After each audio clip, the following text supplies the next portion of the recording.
जय हिंद दोस्तों।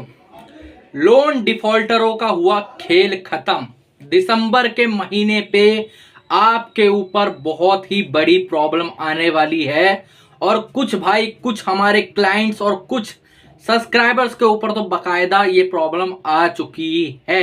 जी हाँ दोस्तों, अगर आप कभी किसी प्रकार से कोई क्रेडिट कार्ड डिफॉल्ट है, कोई पर्सनल लोन डिफॉल्ट है या फिर ऐसा कोई भी अनसिक्योर या सिक्योर लोन डिफॉल्ट है तो आपके ऊपर भी ये प्रॉब्लम आ सकती है, आपको भी ये दिक्कत दे सकती है और आपके लिए भी बहुत ही बड़ी प्रॉब्लम पैदा हो सकती है। जी हाँ दोस्तों, मैं आप सभी से आर्बिट्रेशन की बात कर रहा हूं। जी हाँ, दिसंबर का मंथ चल रहा है। अभी कुछ दिन पहले ही लोक अदालत आके गई है और काफी सारे जो हमारे भाई हैं, हमारे काफी सारे सब्सक्राइबर्स हैं, काफी सारे क्लाइंट हैं, उनको क्या है सेटलमेंट के ऑफर्स वगैरह बहुत आए पहले, लेकिन वो ऑफर उनके लिए नहीं थे अच्छे। जैसे 50% या फिर 70% ऐसे कुछ ऑफर थे। तो क्या हुआ कि उन लोगों ने एक्सेप्ट नहीं करा और बैंक को मना कर दिया। सिंपली एक तरीके से मना कर दिया, वहां पर नहीं गए लोक अदालत में या फिर सेटलमेंट नहीं करी जो बैंक के नियम थे उसके अकॉर्डिंग। तो अब उनके साथ क्या करा जा रहा है? अब ऐसे भाइयों के साथ एक सवाल आता है बहुत सारे लोगों का कि सर मैंने सेटलमेंट नहीं करी, मैंने उनकी बात नहीं मानी, तो अब बैंक मेरे साथ क्या करेगा? तो मैं आप सबको यही बताने जा रहा हूं कि अब बैंक क्या करेगा। अब बैंक आप सभी के लिए आर्बिट्रेशन के नोटिस इशू कर सकता है और कई भाइयों को तो नोटिस इशू कर चुका है और कई भाइयों के अवार्ड तक पास हो गए हैं।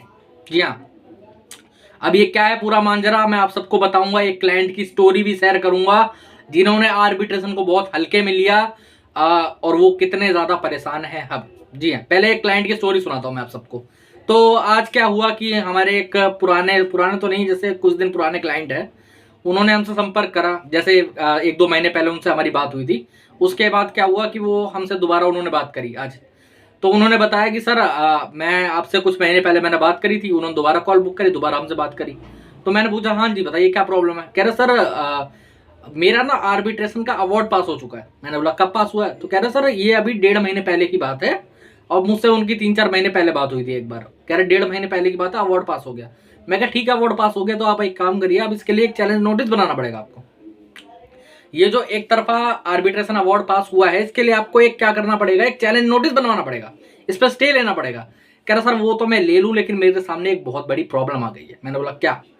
सर आर्बिट्रेशन का जो अवार्ड था वो तो पास हो गया, अब हुआ ये है कि उन्होंने क्या करा है कि मेरी सैलरी अटैच कर ली है और मेरे जितने भी बैंक अकाउंट थे, मेरे 3 जगह बैंक अकाउंट थे, तीनों के तीनों फ्रीज हो चुके हैं।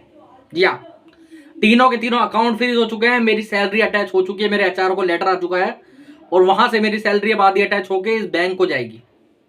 मैंने बोला ऐसे अचानक से कैसे हो सकता है? इतनी जल्दी तो प्रोसीडिंग होती नहीं है। आपको तो कम से कम नहीं तो मल्टीपल नोटिस इशू हुए होंगे अवार्ड पास होने के बाद भी। ऐसा नहीं है कि आपका तुरंत रूप से अवार्ड पास हुआ, तुरंत रूप से आपके जो बैंक अकाउंट है वो सीज हो गए, तुरंत रूप से आपके घर का सामान उठा लेगा, ऐसा नहीं होता। कोर्ट में बकायदा आपको समन आते हैं कोर्ट से, वहां से डेट लगती है 2 कम से कम, उसके बाद ही आपके खिलाफ यह चीजें हो सकती है। तो मैंने ये सब चीजें उन पे पूछी। मैंने उन पे पूछा कि आपने ऐसा कुछ करा था क्या हुआ? तो कह रहे सर मैंने तो एड्रेस चेंज कर रखा है, अगर समन आया भी होगा तो मुझे पता नहीं,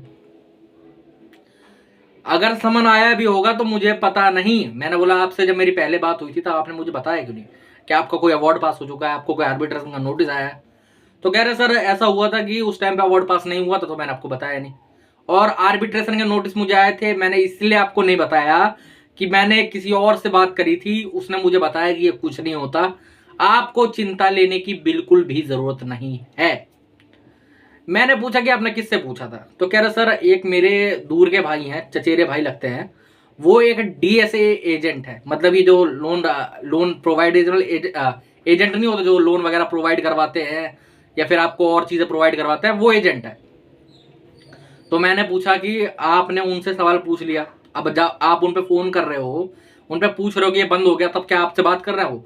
कह रहे सर अब वो मैं उसको फोन कर रहा हूँ तो वो बोल रहा है कि ऐसा कुछ होगा, मेरे को तो लगा था ऐसा कुछ होता ही नहीं है, लेकिन अब हो गया तो अब क्या कर सकते हैं? अब हम क्या कर सकते हैं, समझ रहे हो? और जितने भी बाकी हमारे यूट्यूबर भाई हैं, जितने भी, मैं बोल रहा हूँ सच्चाई बता रहा हूँ, लमसम नहीं तो 100% आप सबको हमेशा सलाह देते हैं कि जैसे ही आपको आर्बिट्रेशन का नोटिस रिसीव हो रहा है, जैसे ही रिसीव हो रहा है वैसे ही तुरंत रूप से उसका रिप्लाई लिखवाओ, उसका एक ऑब्जेक्शन लिखवाओ। ऐसा आपको कहीं पर भी कोई सुनने को नहीं मिलेगा जो बोलेगा कि अगर आपको आर्बिट्रेशन का नोटिस रिसीव हो रहा है तो आपको कभी भी उसका ऑब्जेक्शन नहीं लिखवाना है। हमेशा कौन ऐसी बातें करता मिलेगा जिसको इसके बारे में 1% की भी नॉलेज नहीं है, 1 पैसे की भी नॉलेज नहीं है। अब ये जो शख्स थे इनके साथ एक्चुअली में क्या क्या हुआ था आज मैं आपको बता दे रहा हूँ इस वीडियो के अंदर, ठीक है। क्या क्या सारी चीजें घटित हुई सब चीजें समझाता हूँ। दरअसल हुआ क्या, इनको मल्टीपल नोटिस रिसीव हुए। मल्टीपल नोटिस रिसीव होने के बाद इन्होंने उसका कोई ऑब्जेक्शन नहीं दिया, कोई जवाब नहीं दिया। तो उससे क्या हुआ कि उनकी रजामंदी मानी गई। जो आर्बिट्रेशन होने वाला था उसमें उनकी रजामंदी मानी गई। रजामंदी जब मानी गई तो फिर अवार्ड पास हो गया उसके बाद। तो अवार्ड पास होने के बाद भी कुछ स्टेप होते होंगे। अब ऐसा तो है नहीं कि अवार्ड पास कर दिया और तुरंत रूप से कोई तुम्हारे घर आएगा और तुम्हारे यहाँ का सारा सामान उठा के ले जाएगा, ऐसा नहीं होता। तो होता क्या है, आपका जो नजदीकी डिस्ट्रिक्ट कोर्ट होता है, ठीक है, जो नजदीकी डिस्ट्रिक्ट कोर्ट होता है वहां से आपको समन भिजवाया जाता है कि भाई साहब आइए बात करिए, आपका ये है, यहाँ पर हम इतना सामान, अपना सारा सामान आके डिस्क्लोज करके जाओ, जो भी है हम वहां से उठा के लेके जाएंगे। आपका जो भी अकाउंट होंगे उनको डिस्क्लोज करके जाओ और जो भी आप जहां पर भी काम कर रहे हो उस जगह को डिस्क्लोज करके जाओ। तो इन्होंने एड्रेस चेंज कर रखा था तो इनको समन रिसीव हुए होंगे।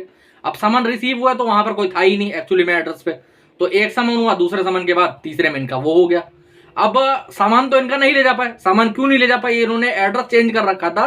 दरअसल इन्होंने लमसम सिटी ही चेंज कर रखी थी। सच्चाई में इन्होंने सिटी ही चेंज कर रखी थी। सिटी इसलिए चेंज कर रखी थी, कोई ऐसा नहीं था कि इन्होंने फ्रॉड करने का वो था। दरअसल था क्या कि इनकी जॉब चेंज हो गई थी। इन्होंने जहां पहले काम कर रहे थे, पहले इनकी सैलरी अच्छी खासी थी, उसकी जगह पे इन्होंने बहुत कम सैलरी वाली जगह पे जॉब करी। फिर उसके बाद जॉब छूटने की वजह से तो वहां पर इनका स्टेट चेंज हो गया। स्टेट चेंज हो गया तो ये वहां पर जॉब करते रहे। अब हुआ क्या, जो सैलरी कम थी, जो सैलरी पहले मिलती थी ना 60-65, अब मिलती है 35। अब उस 35 में से भी 60% डिडक्ट होके जाएगा जो लोन कंपनी है, जो लोन बैंक है। अब उस बैंक का नाम तो मैं ले नहीं सकता यहां पर, लेकिन उस बैंक को उनकी 60% सैलरी जाएगी। हाँ, और इनके जितने भी अकाउंट थे उनको बकायदा फ्रीज कर दिया गया। क्यों फ्रीज कर दिया गया, मतलब होल्ड में लगा दिया गया। उसके अंदर का पैसा आप ये नहीं निकाल सकते, बैंक भी नहीं निकाल सकता, कुछ नहीं कर सकते। अब ये हटेगा कैसे। अब इसकी सलाह क्या है, इस पे क्या करना है आपको। देखो मैं आप सबको कह देता हूं, जब तक चीजें लेट हो जाती है ना, जब एकदम आईसीयू में पहुंच जाता है पेशेंट, तब लोग दौड़ के आते हैं। ऐसा आपको कभी भी नहीं करना है। अब इनका क्या है, इनके लिए अब इन्हें कम से कम स्टे लेना पड़ेगा।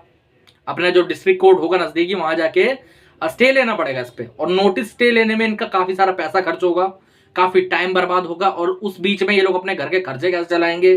जो इनके अकाउंट फ्रीज हुए, इन्होंने मुझसे बात करी, बताया कि सर 2 दिन से मैं समझ में नहीं आ रहा मैं क्या करूं, मेरे घर के खर्चे नहीं हो पा रहे, क्योंकि अकाउंट में पैसा पड़ा हुआ है।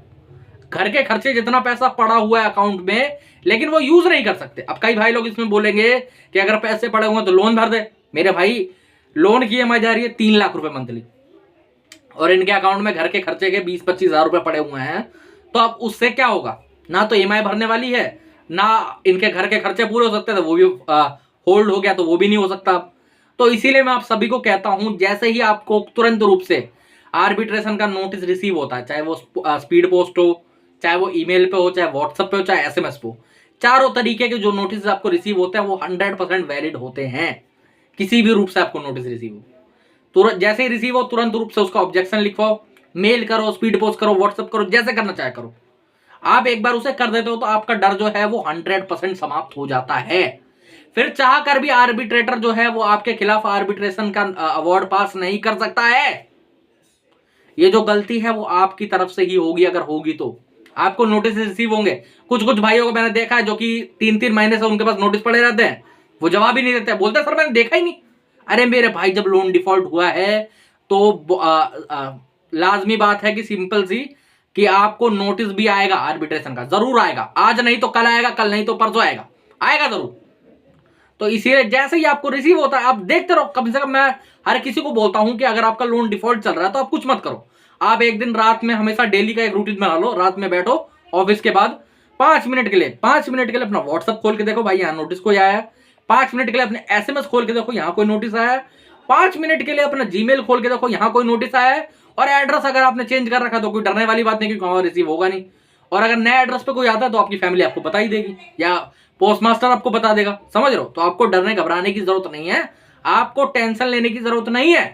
अब ऐसे क्लाइंटों जैसे जो ये सब्सक्राइबर थे, इनकी तरह आपको नहीं करना बस। अब इनके लिए क्या है, मन से मेरे गुस्सा भी निकलता है एक तरीके से, कि जब एकदम केस खराब हो जाता है, एकदम जब दिक्कत आ जाती है, होने को अब भी हो जाएगा, लेकिन अब क्या है, अब इनको अपनी एड़ी चोटी का जोर लगाना पड़ेगा, कम से कम अपनी एड़ी चोटी का जोर लगाना पड़ेगा वो चीज करवाने के लिए, जो चीज पहले सिर्फ एक दिन के अंदर हो जाती। ये हम लोग यहां से ऑब्जेक्शन लिख के देते, ये लोग अपना क्या कहते हैं मेल करते, स्पीड पोस्ट करते, खत्म कहानी, खत्म यार। उसके बाद कुछ नहीं है। आर्बिट्रेशन एक्ट के अंदर ही लिखा हुआ है, आर्बिट्रेशन एक्ट के अंदर ही लिखा हुआ है कि आर्बिट्रेशन करने से पहले दोनों पार्टियों की रजामंदी होनी मस्ट है, जरूरी है। अगर नहीं होती है तो बाकायदा हाई कोर्ट तक का ऑर्डर है इसके खिलाफ, हाई कोर्ट तक का ऑर्डर है। अगर दोनों आर्बिट्रेशन में से किसी भी एक बंदे ने आर्बिट्रेशन का ऑब्जेक्शन डाला था तो आप उसके खिलाफ आर्बिट्रेशन की प्रोसीडिंग नहीं कर सकते हो। अगर करते हो, अवार्ड पास करते हो, तो इनवैलिड है वो, 100% इनवैलिड है। इसलिए आप लोगों को डरने की बिल्कुल भी जरूरत नहीं है, आप लोगों को चिंता लेने की जरूरत नहीं। जो बंदा नॉलेज लेके बैठा हुआ है उससे पूछो। अब ये रिकवरी एजेंट से पूछ रहे एक तरीके से, वो क्या, वो भी तो बैंकों का दलाली है यार, जिससे उन्होंने पूछा। अब वो रिश्तेदार क्या करेगा, वो साला फोन भी नहीं उठाएगा उनका, वो बोलेगा यार मैंने तो बोला था तुम पे भर देते लोन, क्यों नहीं भरा लोन। अब वही उल्टा इनका मजाक उड़ाएगा इनके बुरे वक्त में। इसलिए अगर आपको भी किसी प्रकार से कोई भी आर्बिट्रेशन का नोटिस रिसीव हो रहा है तो तुरंत रूप से उसका ऑब्जेक्शन लिखवाओ, किसी से लिखवाओ, चाहे हमसे लिखवाओ, किसी और से लिखवाओ, खुद से लिखो। खुद से भी आजकल लोग लिख रहे हैं, लेकिन वो गलती क्या कर रहे हैं मैं बताता हूं। ना वहां पर कोई पॉइंट है, ना लीगलाइज लेटर है, ना सिग्नेचर है, ना डेट है, ना चीजें हैं, ना पॉइंट्स है। एक ने बात मैं तुम्हें बताता हूं, एक ने मुझे अपना भेजा था, उसको 2 प्रोसीडिंग का नोटिस रिसीव हुए, एक और पहले फर्स्ट प्रोसीडिंग का और फिर सेकंड वाले में हमसे बात करी, तो वो बच गया क्योंकि सेकंड वाले में उसने हमसे बात करी। मैंने बोला फर्स्ट में तुमने कोई ऑब्जेक्शन डाला था, कह रहा हाँ सर डाला था मैं कह लाओ दिखाओ। तो भाई साहब एक पेज पे ऐसे 4 लाइनें लिखी हुई कि मैं इसमें नहीं आ सकता। अरे यार वहां पर जो बैठे वो पागल है क्या? एक कम से कम जो तुम लीगलाइज, कम से कम एक्ट के अंदर जो धाराएं लिखी हुई हैं उनके अंदर उस हिसाब से तो करो यार। कम से कम कोई रीजन तो दो कि वो मना कर सके, कि वो आगे चलकर प्रोसीडिंग ना कर सके। तुम्हारा तो कोई रीजन ही नहीं है, समझ रहे हो, तुम्हारा तो कोई रीजन ही नहीं। तुमने तो लिख दिया भाई मैं आ नहीं सकता, मेरी ये प्रॉब्लम है। अरे वो घंटा प्रॉब्लम देखेगा यार, कोई प्रॉब्लम से क्या लेने देना। लीगलाइज जो लेटर है वो लीगलाइज वे में ही बनेगा, तुम्हारी प्रॉब्लमों का उससे कोई लेना देना नहीं है, समझ रहे हो। तो इसीलिए मैं आप सबको फिर बोलता हूं, अगर किसी भी प्रकार से कोई भी आर्बिट्रेशन या कोई भी नोटिस आता है, आजकल क्या हो रहा है, डिमांड नोटिस के अंदर आर्बिट्रेशन का नोटिस भेजते हैं, रिकॉल नोटिस के अंदर आर्बिट्रेशन का नोटिस भेजते हैं, सेक्शन 25 के नोटिस के अंदर आर्बिट्रेशन का नोटिस भेजते हैं। तो ऐसे में क्या करें, ऐसे में हर एक नोटिस चेक करवाओ पहले तो, चाहे हमसे चेक करवाओ, खुद से चेक करो, कैसे भी चेक करो कि उसमें लिखा क्या है, कहां पर क्या है क्या नहीं है, सारी चीजें। अगर पढ़े लिखे नहीं तो हमसे चेक करवा लो यार, हम बता देंगे क्या दिक्कत आ रही है। यहाँ पर नंबर आ रहा है व्हाट्सएप पर, हमें मैसेज कर दो, हमें भेज दो नोटिस, हम बता देंगे आपको। तो इसीलिए टेंशन तुम्हें बिल्कुल भी नहीं लेनी है। और अगर फिर लोन से संबंधित और कोई प्रॉब्लम आती है, मान लो सुनो ऑब्जेक्शन ही लिखवाना है या कोई और नोटिस आ गया, मान लो आर्बिट्रेशन का, सेक्शन 25 का, चेक बाउंस का, demand notice, recall notice, last warning notice, SARFAESI act 13(2)(13)(4) का नोटिस है, कोई अपना पर्सनल लोन है, कोई सिक्योर लोन है, कोई अनसिक्योर लोन है, ऐसा कोई भी लोन है, कोई भी ऐसी प्रॉब्लम है तो यहां पर नंबर आ रहा है, मुझे व्हाट्सएप पर मैसेज कर सकते हो। तो चिंता आपको बिल्कुल नहीं लेनी है और तुरंत रूप से हर एक नोटिस का आपको ऑब्जेक्शन लिखवा के देना है बैंक को, ठीक है। तो दोस्तों आज के वीडियो में इतना ही। अगर इसके बाद भी कोई प्रॉब्लम है तो यहां पर नंबर आ रहा है, मुझे व्हाट्सएप पर मैसेज कर सकते हो, ठीक है। जय हिंद।